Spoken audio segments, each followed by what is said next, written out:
Hello engineers, magandang araw sa inyong lahat.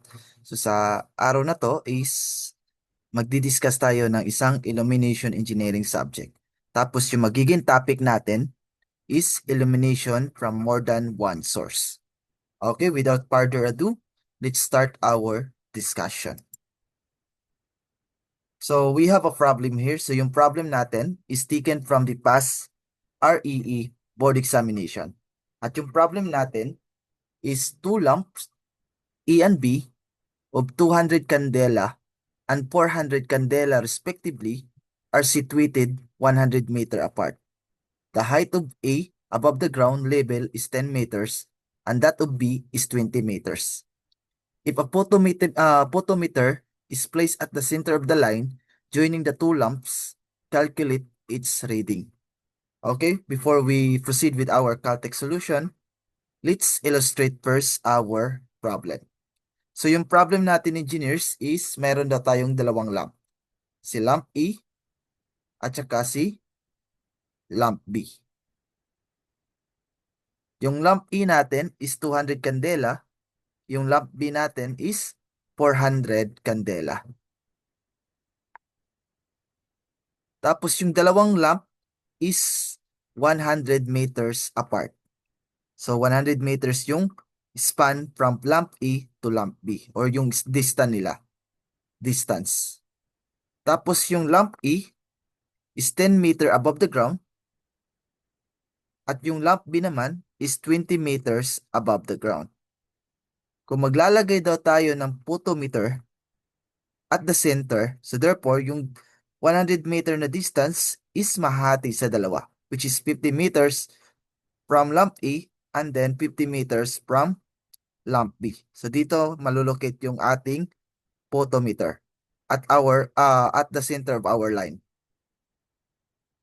Tapos, hahanapin daw natin kung ano daw yung magiging total illumination ng dalawang lamp or magiging reading ng ating photometer kapag maiilawan siya ng lamp A at saka lamp B.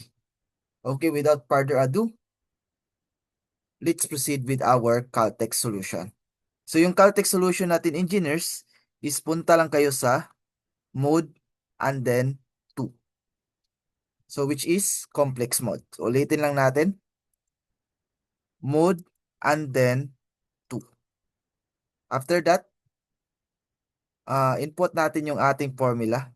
For lamp A, that is 200 candela, lalagyan lang natin ng variable A divided by absolute value of variable A raised to the power of 3. And then for lamp B naman, which is 400 candela, lalagyan natin siya ng variable B divided by absolute value of variable B raised to the power of 3. Okay, input lang natin engineers. For lamp A, that is 200 times A over absolute value of A cubed plus for lamp B naman engineers is 400 times variable B divided by absolute value of variable B raised to the power of 3. And then next, enter natin yung ating calc button. So after natin ma-enter yung calc button engineers, magtatanong siya ng value ng variable A. So yung ilalagay natin is the vertical height plus the horizontal distance times the imaginary. So ano yung vertical height ng lamp A? That is 10 meters. And then yung horizontal distance ng lamp A to our center, that is 50. And then lagyan natin ng imaginary.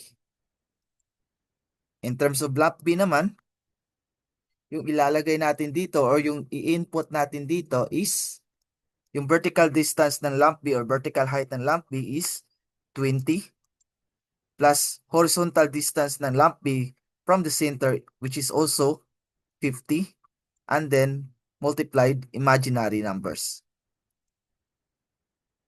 So magiging result natin dito engineers is 0.0663 plus 0.203 times imaginary.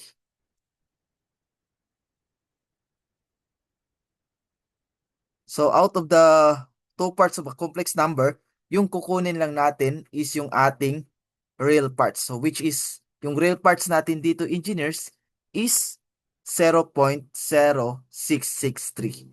So therefore, yung magiging sagot natin dito is 0.0663.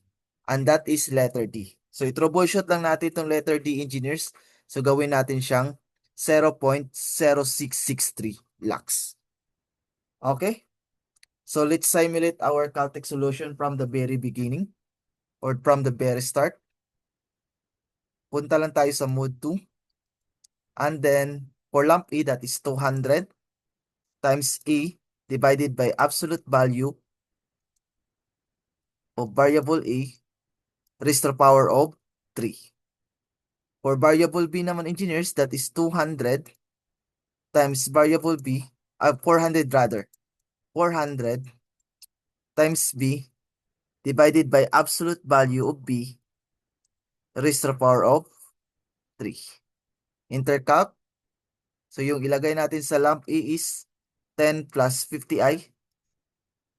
And then for lump B naman is 20 plus 50i.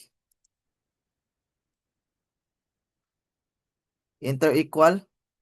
Kukunin lang natin yung real parts. So that is 0.0663 lakhs. And that is our final answer. So I hope may natutunan kayo sa naging discussion natin ngayon. And maraming salamat sa panunood. See you next time.